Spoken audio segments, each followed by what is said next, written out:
台湾消费者保护协会10月发表一份检验报告，针对市面上的枸杞拢总30件进行重金属的检验，想袂到全部拢检出到这盐还有镉，甚至有2件阁是有机的。消保会表示，讲目前现有的法规无针对枸杞去制定重金属的标准，民众若准长期伫咧食会伤害身体，呼吁食药师就要重视这个问题。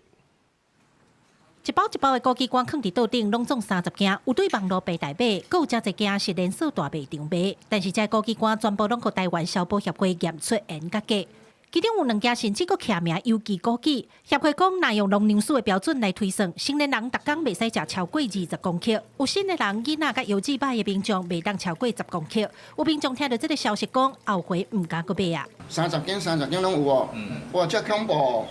哇，安尼叫我后盖我哪，搁敢买？哇，落！因为有人是摕枸杞干来泡茶养生，有人是煮食会掺一寡。协会表示，因为盐甲镉若食落腹肚恶代谢，长期食会对身体造成败害，因此消保协会建议民众，若做有需要，会使找中医替。我个人建议是要找合格的这些所谓的有出示检验报告的这些的中药行。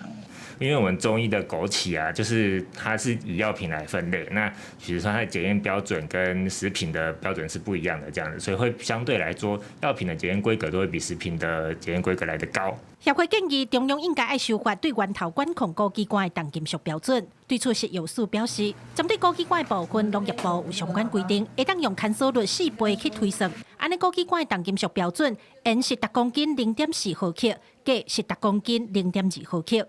在检视该会抽验之值，铅均小于每公斤0.4毫克，镉均小于每公斤0.2毫克。食药署强调，若是勘索过的产品，都要用农业部定的勘索倍数去推算敢有合格。针对这摆兵团公布的结果，并无超过标准。记者郭家祖、邱超阳、高永昌报道。